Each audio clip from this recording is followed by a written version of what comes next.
Fishing memory that I could really recall is I had a neighbor next door at my camp, and we'd always sit at the end of the dock, and he'd throw his line out, I'd throw my line out. He was kind of like a grumpy old man.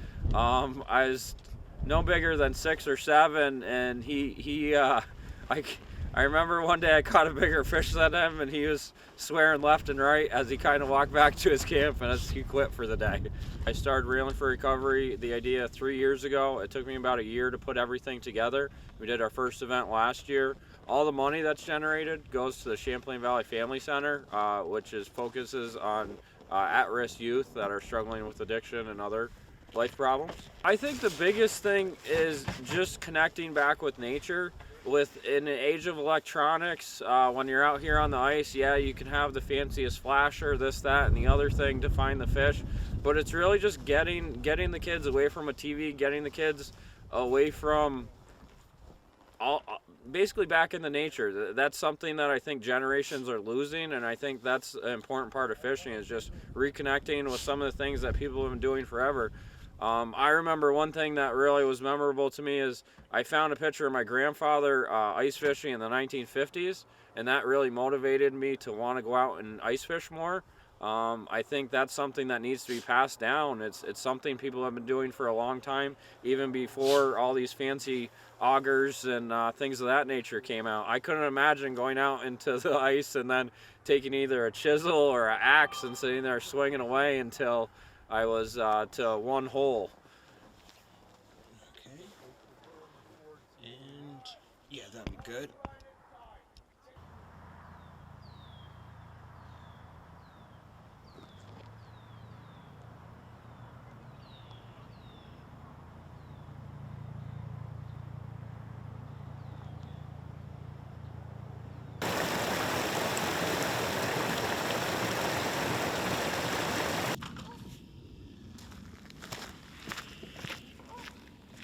Hey, what's up? My name is Keith Blair.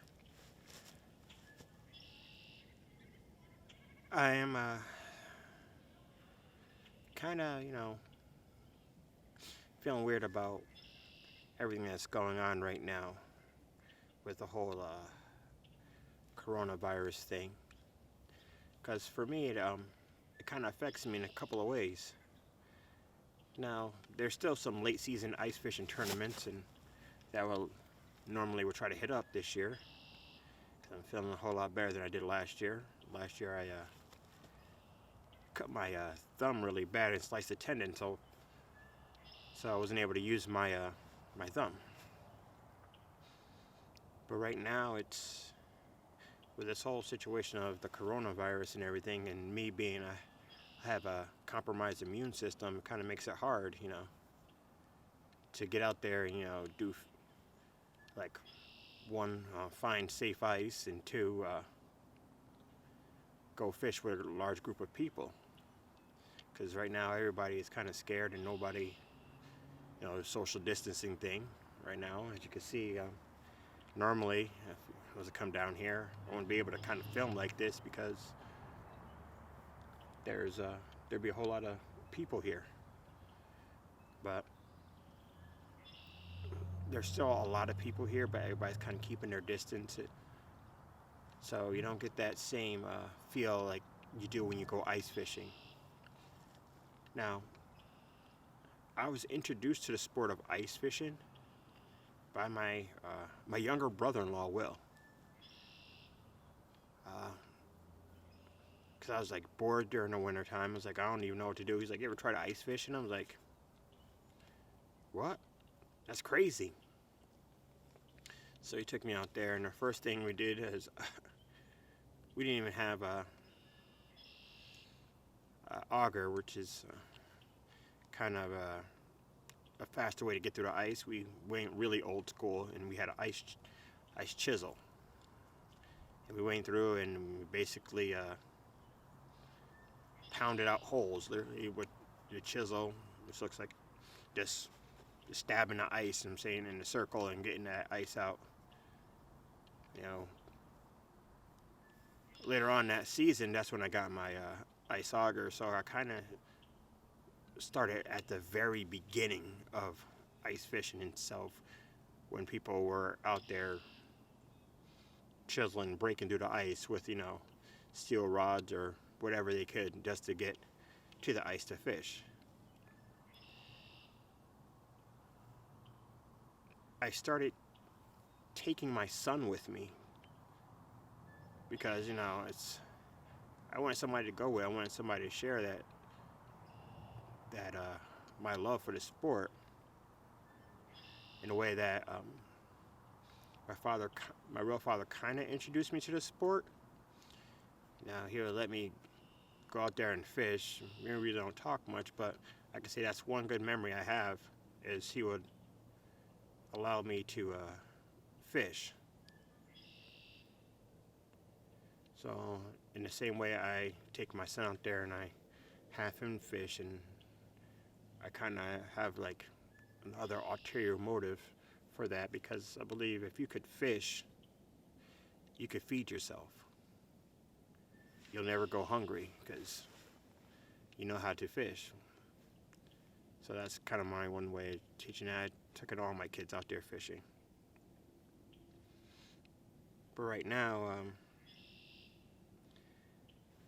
it's a weird environment to be in as a fisherman, because while the outdoors are still open and we don't have to worry about gathering too much, except for, if you're going to like a tournament where, in a tournament situation, everybody comes in for the weigh-in, everybody comes in to get, their prizes and stuff like that. But here, there's nobody.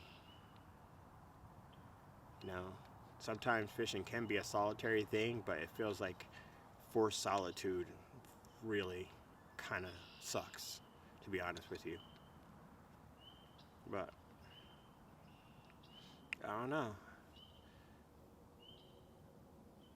I don't know how long this is going to last.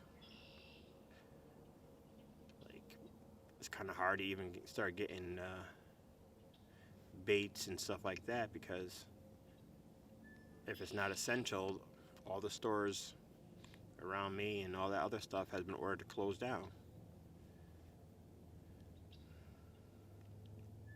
So,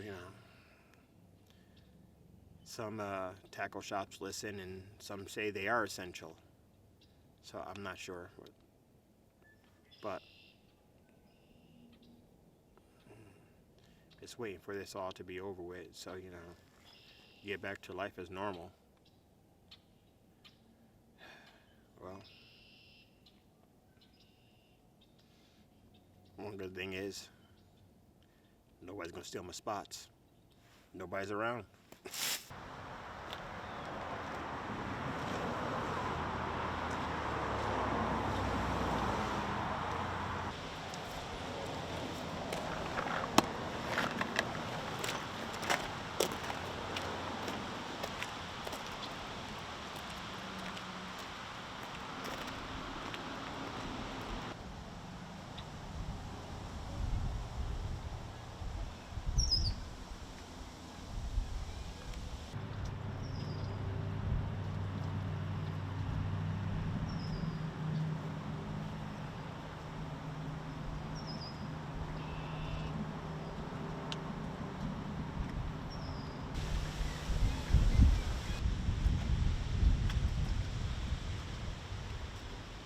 My name is Keith Blair Jr., and I've been fishing for about as long as I can remember.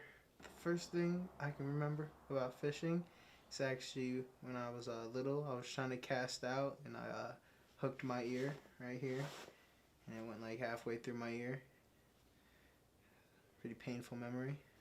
Proudest moment fishing? I think the biggest fish I ever caught was at this place called Vicious Ferry. And I just barely got onto, like, I can't even remember what it was. I think it was like a walleye or something. But yeah, it was pretty big, decent sized fish. It's probably my proudest moment.